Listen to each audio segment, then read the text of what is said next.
Good afternoon, listeners and viewers, and welcome to the News Behind the News with Ralph Kintav on Mix 94.7 FM. And today it's going to be a very interesting conversation I have with me, Mr. Leo Richardson. It's a pleasure to have you, man. Particularly, I am definitely proud of you in the work that you've been doing. You are truly, I would say, a shining example in our community as a professional on this island, but even as a man. You got your family. I know you're very big on that. Yeah. And so welcome to the program. Yeah, thanks for having me, man. I always enjoyed getting these calls from you, man. Cool. Yes, and I enjoy our conversations. I said, well, we might as well just make it official. Put it on record, right? Yeah. So one of the great things about you is that, you are a musician, a professional musician. Yeah. And everyone knows that. But the great thing is that you do this, as this is your lifestyle. And I'm pretty sure there's so many people who are curious, like, how do you make it, as a musician? And I would like to, but before we get into that, I'll just let you share a bit about yourself, how was it, growing up here in St. Maarten and so forth? Well, I am pro St. Maarten, love St. Maarten, will forever love St. Maarten.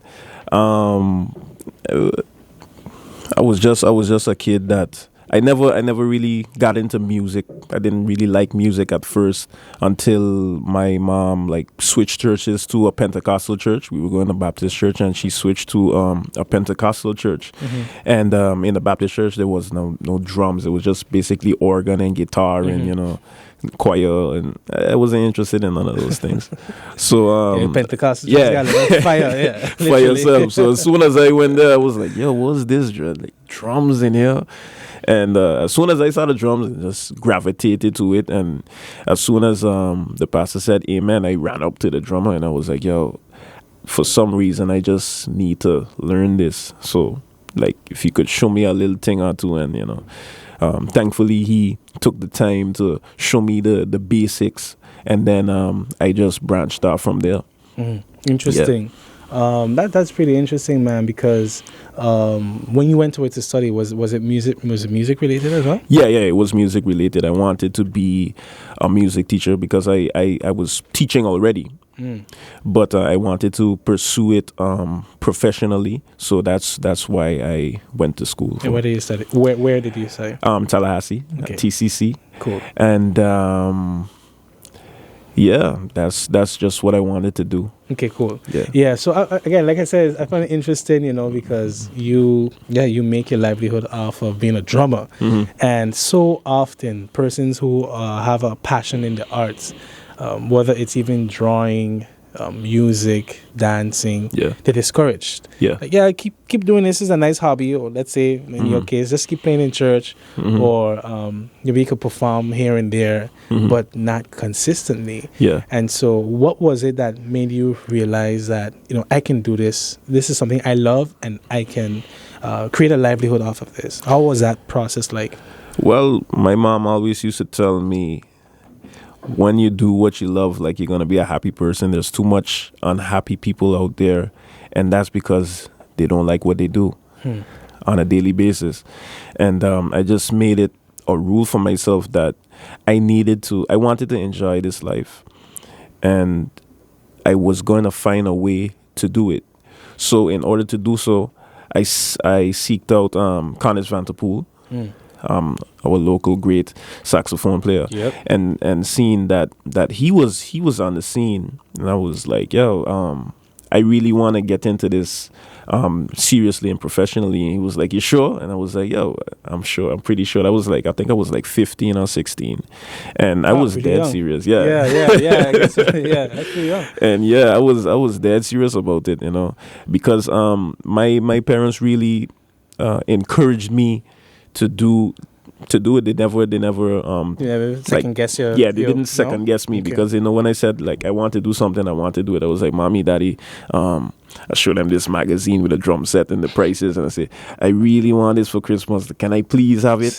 And then it was like, Yeah, just one time. I was Wow. like, "Yo, thanks." So that's the type of support So that they my sowed parents. that seed, they Yeah, invested. Yeah, yeah. yeah. That's the type of support that my parents gave to me, which is, I think, the most pivotal thing that a parent can do is support their children with whatever the child might want to do, because you never know. Like, look at me in my situation. Like, they don't even know what they did.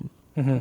Like, with that support, this is what I do full time. This is my career. And then look at your brother. Yeah. Yeah, which is interesting. The same thing, Now yeah. thinking about it, because your brother is a professional Yeah. baseball player. Yeah. Again and again, I didn't even think about sports. That's a Yeah. whole nother topic. But Yeah. you know, someone, let's say, who plays basketball, plays Mhm. baseball, maybe Mhm. tennis. It's like, Mhm. again, it's like, this is a nice hobby. Stay Yeah. busy. You Yeah, know what yeah, I mean? yeah, Like, just stay busy doing it. But if it's about going professional, and Yeah. it's like, we don't know. Yeah, they don't know. But They it's don't know nice that about we that. have all people who can achieve that. Exactly. Because it shows to others that they can do it too. Exactly. I mean, that's one of my driving forces as well. Like when I was just starting, like my vision was always broad. It's like, yeah, I know exactly where I'm going, and it's like people, oh, okay, nice. You got a little gig here and there. You know that word, little. Yeah, You I got hear this that little word. gig here and there, and You're doing a yeah, little it's a thing. nice hobby. So what do you do for real? I said, this is what I do. Okay, cool, but so what do you do in a day? I said, this is what I do. This is like what's so hard in You understanding that this is what I do. Yeah. But as the years pass, I can't blame them, because they don't see the day-to-day stuff, that they don't understand it. They just understand wake up and the boss says you need to be at work for 8:30 and you just need to do that, and that's just what they understand. Even family members, they were like, okay, but you gotta go to school and you need to do this, and it's like, no, in this career you don't really need to go to school. In this career, it's what can you do? Can you fulfill the artist requirement? Can you fulfill the duties of playing that music to that level of creativity that's required for any stage? That's basically what it is, because it is a trade. Yeah, I like that you said that. Trade, indeed. That's what it is. It's what can you do? Can you do this? Can you do that? Can you do this? Have you studied up to do this? Are you educated to do this? So basically, that's what it is. And until I had to change everyone's vocabulary when they spoke about me. Oh, you're playing here? Yeah, I'm going to work. I don't like play. that. Yeah. I ain't playing. I'm on the instrument. I have play. Yeah. So every time now it's, oh yeah. Leo gotta go to work and all of those things, because they see how I provide for my family. This is what I do. And when I say I provide for my family, that's not, in no sense of the word are they in any type of lack. You know what I'm saying? Anybody can ask for anything and I can actively provide that. You know what I'm saying? So yeah, that's great, man. Now this is a question I have, because I don't know. I want you to basically break it down. Nice. Do you even gotta learn to play notes, to play drums? That would you say professionally? Not play notes. Read music. Yeah. And like, what kind of, I guess, what's the technical behind drumming besides? I want to say just hitting the drums, but yeah. Well, to read music, I encourage everyone to read. Even right now, I'm actively diving into advanced reading, because I can read, because I used to teach before. Mm-hmm. Like even before I went to school, I was teaching. So there's different types of teaching that I do.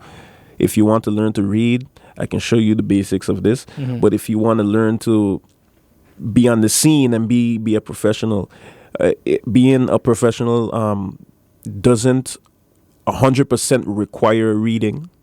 Like if you're called for like an American Idol gig or something like that, like if American Idol calls me, I have to be able to read, because it's not, that's they put a paper in front of you and you never heard the song before and you just read that and then you just go. That's how these guys do it. I see.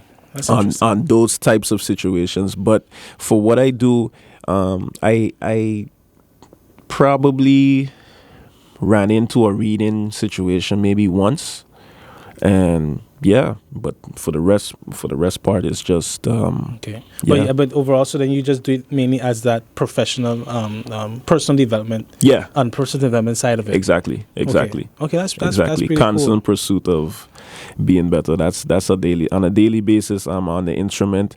I'm working on my weak areas. Yeah, and So, okay, go yeah, ahead. and yeah, even for the pandemic, when the pandemic hit, I had which was like the worst time in the world. You know what I'm saying? Everybody was like, "Oh, the world's gonna end," and this and that and that and this. Probably the first 2 days I was living in negativity because I was watching CNN and all of those things. But then I was like, "Yo, I done with this. Plug out. Yeah, I'm gonna plug out." And I just my vision was always, "Yo, this we gonna get over this. We gonna get past this." And when I told people that, like, no, like music is done, like forever. I was like, okay, cool. I just don't hear these things that people say. I just see what I see. That's So, a great mindset to have, yeah, though. yeah. Yeah. Yeah, so I always saw that I was going to be back on stage. I was going to be back on tour. I was going to be back doing what I love. So it's like, yo, when that time comes, even though like there was basically no light at the end of the tunnel, but basically I saw that like internally. I was like, I'm going to make sure that my product is way better than before. So every day I dedicated like about 4 to 5 hours of practice. Wow. And to be disciplined, I said, okay, cool. So me and the boys was playing Call of Duty. that was the thing. So I said, okay, I ain't allowed to play Call of Duty or none of those things if I don't put in these hours. So basically that's the work, that's the job, like 4 or 5 hours in here. And then when that's finished, you could play and do whatever you want to do. So that's what I did during the whole pandemic. Even today, I spend like maybe 2 to 3 hours on the instrument, getting better, improving, so I can be 100%.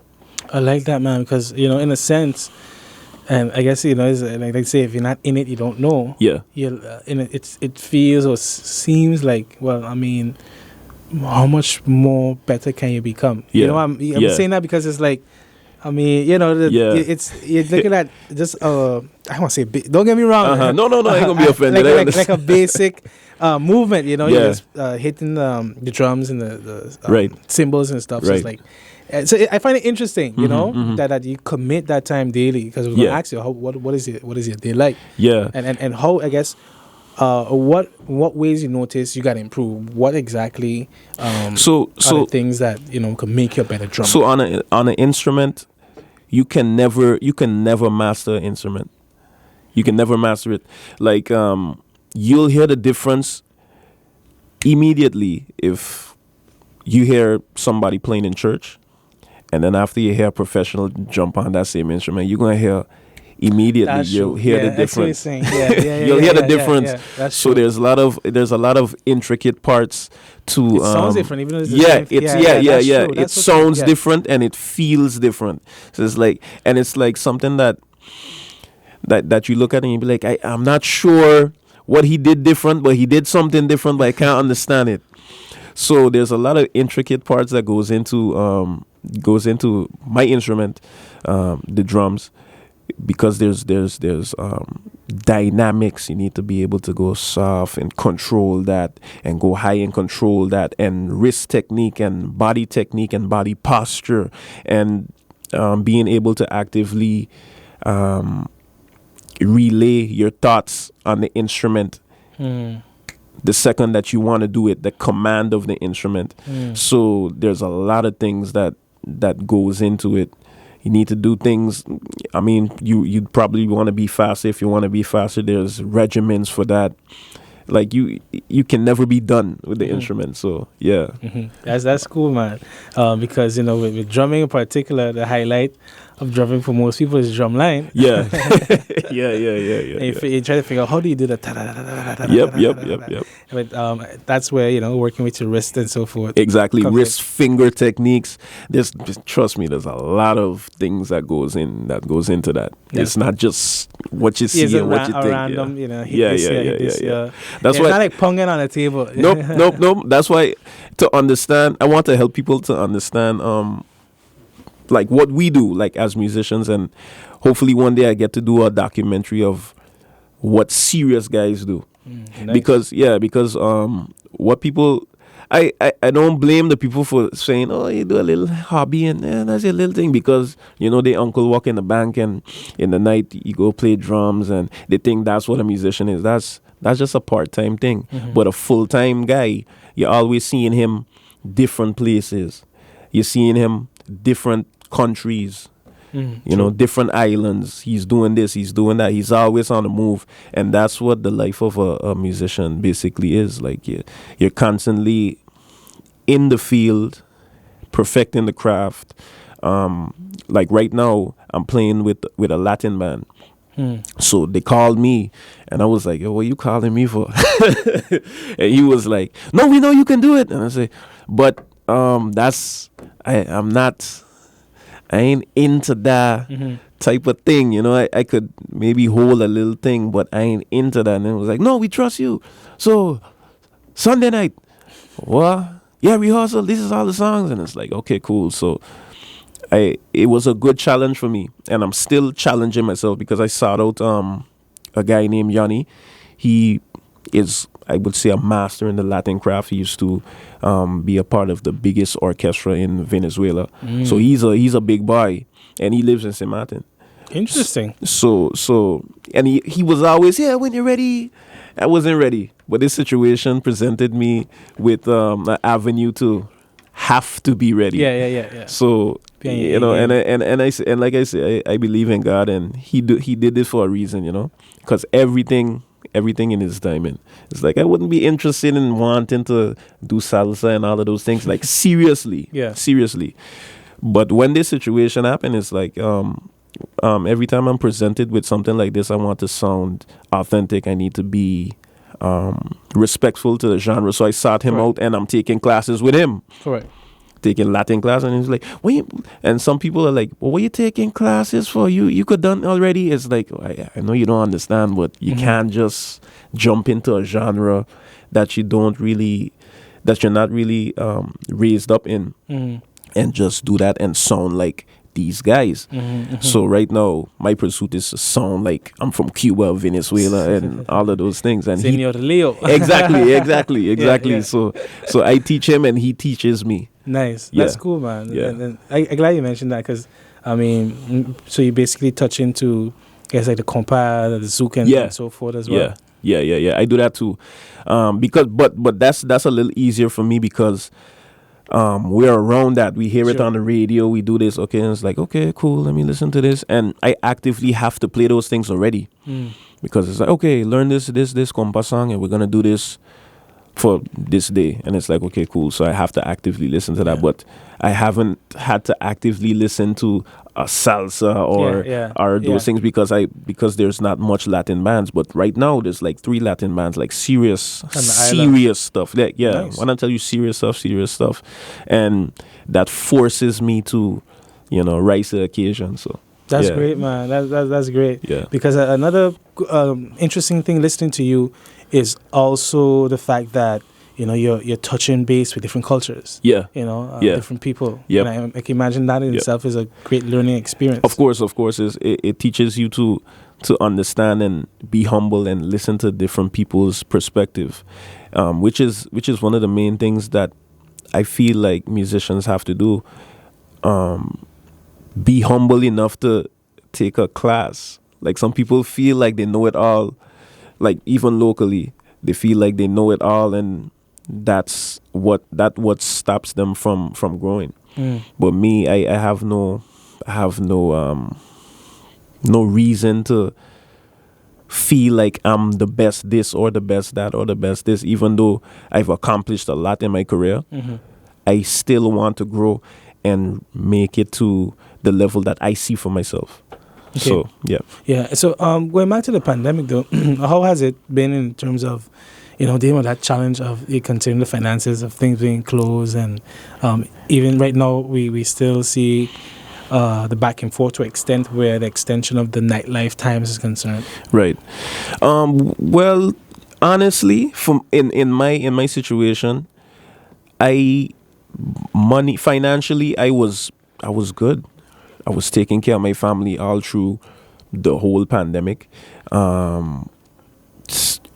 It comes down to being a good financing manager when it comes to these things. Yeah. So I do that pretty well. I've learned that from past musicians, like how they do things, because believe it or not, there's a lot of guys that built houses off of music back in the days. I've heard that built houses, built apartments, and that's what they retired on. So basically that's the same road that I'm taking. Yeah. So to secure yourself financially is very important. Yeah. I love that you said that, because I guess another deterrent maybe that people have when it comes to the whole sector of art, whether it's sports, music, is besides, the girls. Yeah. You don't know. Is the fact that, you see so many examples of artists who they reach great level of success, but then pockets literally empty because of a lifestyle of living, whatever you want to call it, a rock star lifestyle, whatever, right. But just living a high life. Right. Yeah. Well, when you get into this, what I would say about that is when you get into this, you need to know what you want to do. And this is not about impressing people. Is this what you want to do because this is what you want to do, or because you want to impress people? That determines the pass rate and the fail rate. So that's very important to know, to ask yourself if you're gonna get into this, because the Instagram and the Facebooks, this is where we post the highlights, and highlights are just highlights. What's your real life looking like? Do you like your real life? So impressing people and really doing this thing professionally and doing things that make you happy is two different things. So what is it like as well on the scheduling end of things? Booking shows, being booked. Okay. As well. Okay. Well, let me touch on this now. So, you asked me about the day-to-day life of a musician. Basically we work for ourselves. Somebody can call me, hey, next week we have this. Can you do this? And I have a whole schedule of, like, I'm booked out till. Right now, I'm booked out till next year, December already. Yeah. Next year, December? Yeah, next year, December already. Wow. So I have to check my calendar to see what time. Okay, working from 2 to 5 today. I think I could. What time? 7. Okay. Then I do doubles. It's like, okay, can I do this? Okay, cool. Bam. What's the price range? If the price range is attractive, of course, I'm going to do it. Well, I ain't gonna say of course. Depends on how I feel that day as well. So it's like, I'm a little tired from this weekend. Let me see if I could do this. Let me see if I could do that. Because I set myself up to a standard of where, like, all my finances are. I'm good financially. I'm good financially. So it's like it. What I take is not always dependent on the money. It's like, how do I feel? I want to play with my son tonight. I want to do this with the family tonight. You know what I mean? So now I'm going to set you up with another guy to do that. So that's powerful right there, though. Yeah. And I'm blessed to be in this position. You know what I'm saying? But I work hard to be in this position as well. Yeah, that too. It didn't just drop in. Yeah, it doesn't. Trust me, it doesn't work that way, because I could believe in somebody and say, okay, this is an up and coming guy. Okay, let me just put him in the seat. And sometimes it doesn't work out because there's the music on one end, and then there's the personality and the discipline. You need to be there on time. That's a part of the job. If you're always late, you're gonna get fired. Like, believe it or not, like I fired some people already for just not doing what they had to do, friends or not. when it comes to business, I'm fully business. Like fully business. I switch one time. Then we could laugh and joke after, but once we there, do your job.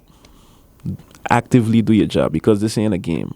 Some people have it for a game, but then they get into it and then they see this is very serious. I know you have your 9 to 5. You might have a 9 to 5 and you're good, but this is my world. Don't play with it. It's very serious. I like that. Yeah. So on that note itself, we're going to take a quick break and we'll be right back. So welcome back, everyone. You're tuned into the news behind the news on Mix 94.7 FM. And I am joined with Mr. Leo Richardson, a professional musician, one of the baddest drummers on St. Maarten, period. And we're talking about, what it is to be a professional musician. And I really love what you last said, Leo, particularly about business being business and not making it a game, because it's just great to know that we have one of our own. While we have other professional musicians, but I mean, in our generation, somebody that us young people particularly could connect with and look up to as well, right? To see that this is an avenue that more St. Maarten children, can get into. Right. So my question to you is how has it been, connecting with other musicians, particularly, the older heads in the game, and what have you learned from them as well? Well, my situation with the older guys was always respect, because I always approached them with respect and what they do with respect, and look up to them because this is what I want to do. And they always gave me solid advice when it came to being on time, being professional, how to dress, how not to dress, how to speak to management. Indeed. How to charge them, how to charge the environment. There's a lot that goes into this thing, I mean. Then because when you get off stage, you have to deal with management, you have to deal with business, and you have to make sure, like, if you're the leader of the team, if I call you for a show and I tell you, hey, this is gonna be like $300, I need to actively give you that $300. Like, things was rough, so I know I told you that. No, that's we don't do that here. Ethics. We don't do that ethics. here. Yeah, I love that, man. Yeah, we don't do that here. So there's a lot that the older heads have taught me, and I'm basically trying to perfect that and leave St. Maarten in a better space for up and coming musicians. One of the things that I want to bring to the musicians, to future musicians, and even the older musicians, is making sure that everyone has health insurance, because there's a lot of there's a lot of active musicians that do this full time and they don't have health insurance, which is very important, because if something happens to you, what then? Yeah. You know what I'm saying? Yeah. So this is my mindset. I was speaking with another well-known drummer, Fred York, and we speak about these things a lot. We just go back and forth. He's a very knowledgeable person. Yeah. So, one of the things that manifested with me is, he said, why not put this money in insurance? Put the $2,000, $3,000 in investment in your personal health, because if something happens to you, you will find the money out of nowhere. So why can't you do it now? And those hospital bills ain't no joke. So those that's one of the things that I want to incorporate with everything that goes into being a musician. Nice. So yeah. Well, so even on that note, what other areas do you see that musicians could use more support then? Support in what sense? So you mentioned health insurance. I myself didn't think about it as a question to ask. Yeah. But I guess support in terms of structures in your livelihood to protect you. Well, I would say that they need to look into what do you call that? They say it in Dutch, eenmanszaak. So your business, the sole proprietor? Yeah. So Register as a sole proprietor to protect yourself because, like, look at during the pandemic. During the pandemic, you'll be surprised how much musicians were starving. They didn't have any money to do whatever because, of course, this situation came as a shock to everyone and without warning. So a lot of guys that weren't financing as well as they needed to were in trouble. So that's another thing. I feel like there should be classes in finances when it comes to being a musician as well. Yeah. I'm glad you mentioned that because, like we discussed earlier, is basically that fear, I guess, maybe people also have when their children want to be an artist or a sports person. It's like, because usually you see a record where, and the financial end of it, while you get the fame and recognition, it's usually not kosher. Yeah. Right. I mean, even my mother was a teacher. And she was firm about school and, you have to do this, you have to finish school, and you have to do this, and you have to do that. And I didn't really like school much. I went school for girls basketball and to be with my friends. And I did pretty okay. That's that. Man, you list that very quickly, bro. Like, that was in your notebook. Girls, basketball, chill with my friends, new shoes for school. I didn't go to school to learn. Like, even though, like, I did pretty good, but that wasn't I didn't care I can't wait to learn this today. Nah, I wasn't about that. No, but you are who you are. Yeah, because you're not the only one like that. Yeah. That's, and I mean, I'm opposite, but we are who we are. Exactly. And even at that time, Milton Peters were 13, 14. From 14 years old, I know I wanted to do this. I know I didn't want to. Surety. Yeah. I knew what I wanted to do. I said I want to be a professional musician. Okay, cool.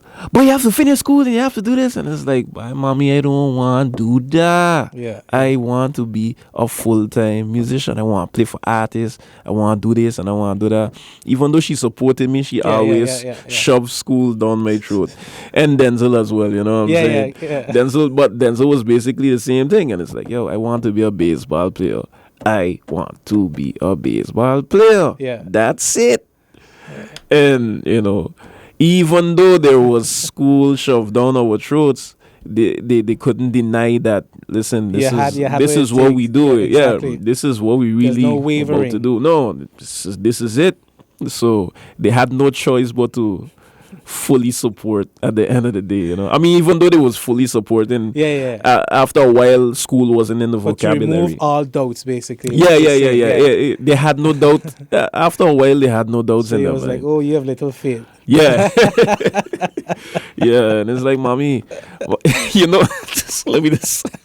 My mother, with me it was easier because, I guess, because I was playing in church and I was getting better by the week, and everybody was like, he's getting better, he's doing this. Because trust me, I've been embarrassed in church, like in front of my mother, like, you can't do it, like, we just sit down and then the other guy gonna come play. Like, I got that. And those things didn't mess me up. Of course, I cry at the end because I get embarrassed in front of everybody.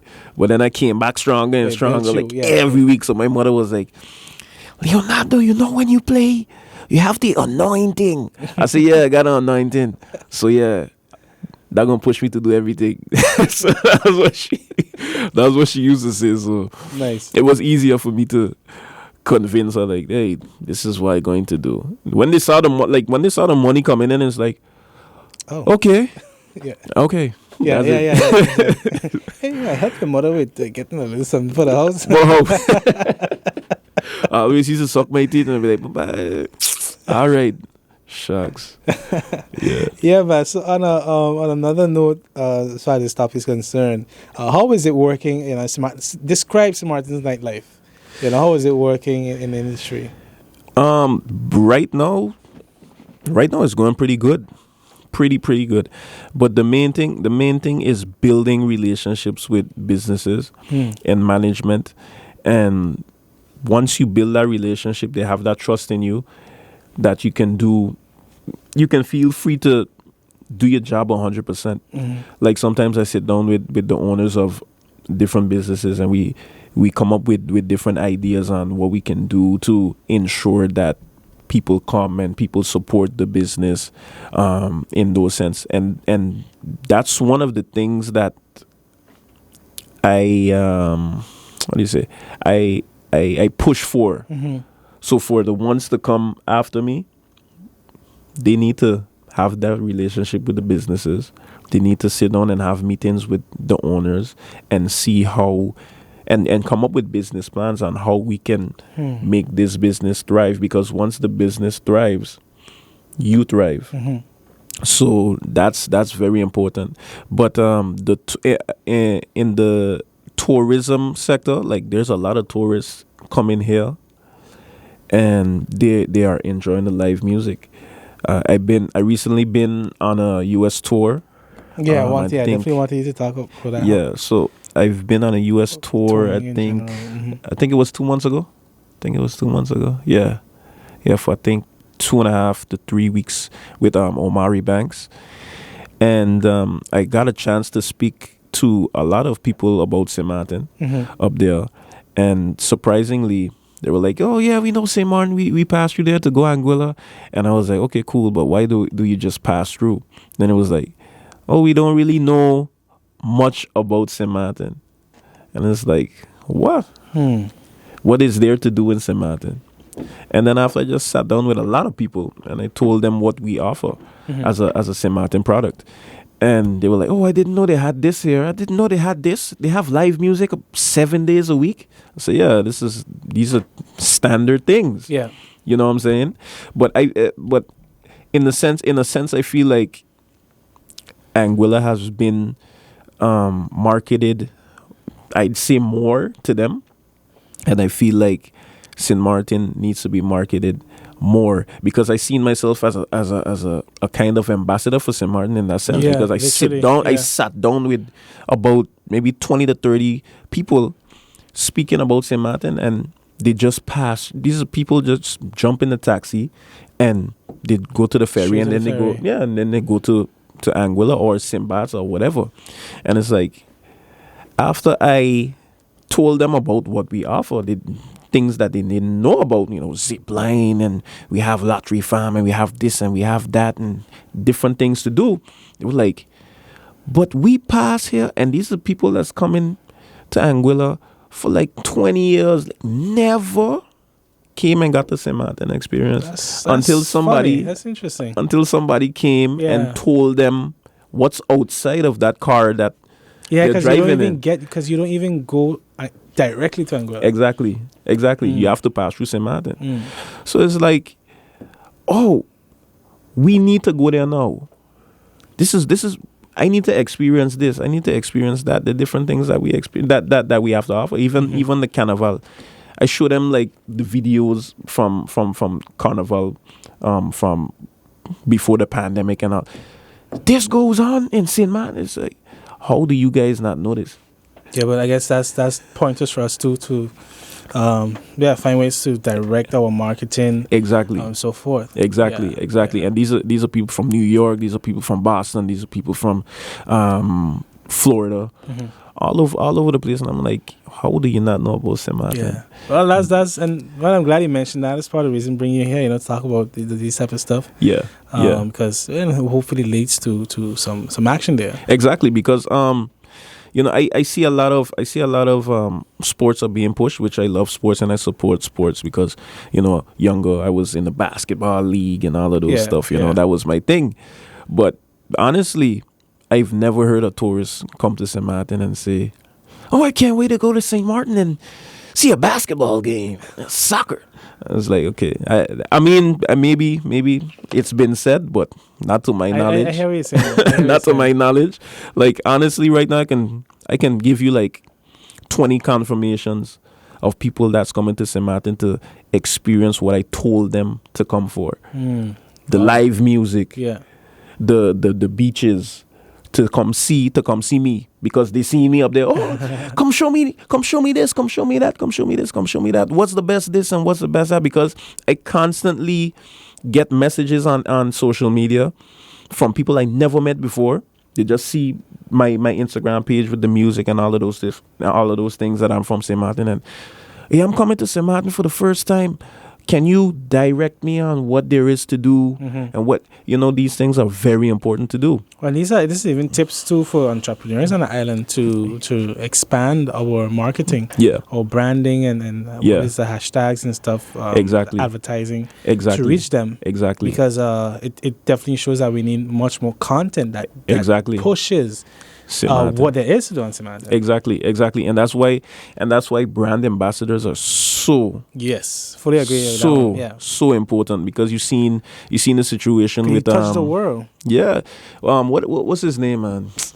We're gonna forget the what does he do? What did he? The artist. We're gonna forget his name right now. From here? Davido. Oh, okay, yeah. Davido came here, took a lot of pictures, took a lot of video with jet skis and stuff that you could do with the four-wheelers. And this guy has like millions of followers. Yeah. So guess what? They're going to see, whoever follows the video is going to see all the stuff that St. Maarten had to offer. And it's like, yo, I want to do that too.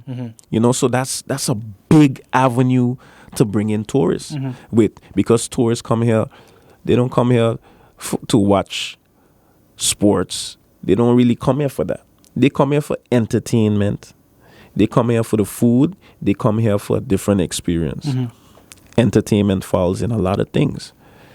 Dancing, the music, the live music, the food, all of these things. That's what they come for. You know what I'm saying? And me knowing that, that's why I was like, let me talk to these people about St. Maarten and telling them what it is that we have to offer here, because we have a lot to offer. There's a lot of people that complain about St. Maarten, and there's people that complain about St. Maarten obviously have not left here, which I could understand. But when you leave and then you see what's going on out there, like, come on, we gotta pull up pull up your socks. But yeah. Cool. I'm really glad you mentioned that, because you mentioned touring. That's something I really want to talk about too, because you've toured. You've performed several places. Yeah. And what is it like going on tour? How do you prepare, and so forth? Well, you have to prepare your everyday wear. That's first and foremost. A bunch of black shirts, white shirts. Uniform. Your uniform. What you're gonna wear by the show. If you're gonna buy something in the mall, you have to make sure. I mean, most importantly, you have to make sure to secure the music. Be 1,000%. So when there's rehearsal time, there's not, oh, you didn't learn this. We don't do that here.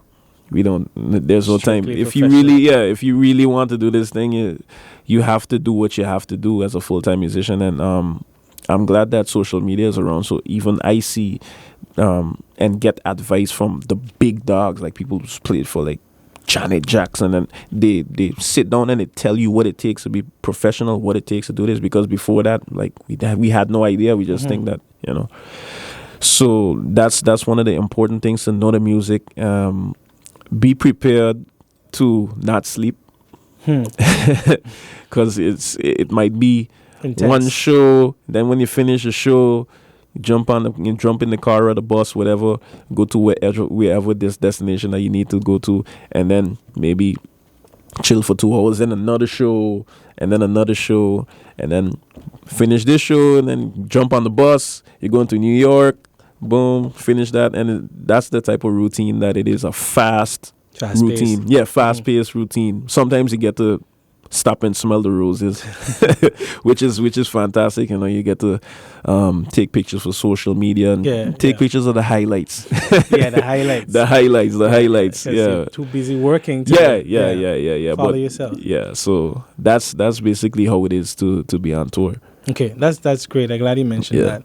And one thing on that too is you play at our sister islands, St. Bart's and Anguilla often. Right. What makes it different? In what sense? So compared to what makes playing here different from playing in those two other islands? The environment, because when I work, it's usually with different musicians, and they might call me. They might just want the drummer. Oh yeah, Leo, we need you, which happens most of the time. Okay, we have this band, but we want Leo. So bam, like I'm going to St. Bart's. What's today? Friday. I'm going to St. Bart's Friday. That's a situation with some musicians from St. Maarten, and then after collabing with other musicians from St. Bart's. But majority of the situations that I get called for is just they just want me to play with them from the other islands. So a different atmosphere, a different mix of people, and the different crowd. Like some people, like in St. Maarten, sometimes you come to a party and you just come to a party to check things out. Like in St. Bart's, they don't do that. They come here to dance. They don't care who watching, and they just like they ain't come yeah. in to stunt and flex. They come in to have a good time. So that's a big difference. I think, yes, I mean St. Bart's is a party place. That's what they like. But yeah. Okay, interesting. Yeah, so my final question for you then, Leo, is how can we further help our youth and children who are interested in the arts to be like you and even greater? I have my classes coming up. Everybody always stops me. Oh, you teach drums. When you gonna do this? When you gonna start again? And it's like, I can't start right now because I'm so busy. But I'm also actively busy in the studio as well, working to set up the studio to have classes again. Nice. So those are the things that I'll be doing, and I want to be more vocal on social media, speaking about musician life and all of those things, so people can understand like this isn't do anything during the day and then just work at night. You have to perfect the craft. Like just like a basketball player, like LeBron James probably in the gym right now. Yeah. But you ain't seeing that. Yeah. You seeing him when he come out. When it's showtime. Yeah. You know what I'm saying? Yeah, so it's similar, and a lot of people, they're not aware of what it takes to be an artist, a musician or dancer. And I want to just bring that forth in the future, maybe be documentary wise or social media wise, stuff like that. So, cool. Yeah. All right, man. So I would like to thank you so much. I really enjoyed this conversation, all the information you shared, and look forward to having you back again. Thanks, man. Thanks for having me. Okay, great. And to our listeners and viewers, thank you as well for joining us today. Do take care and see you again next time.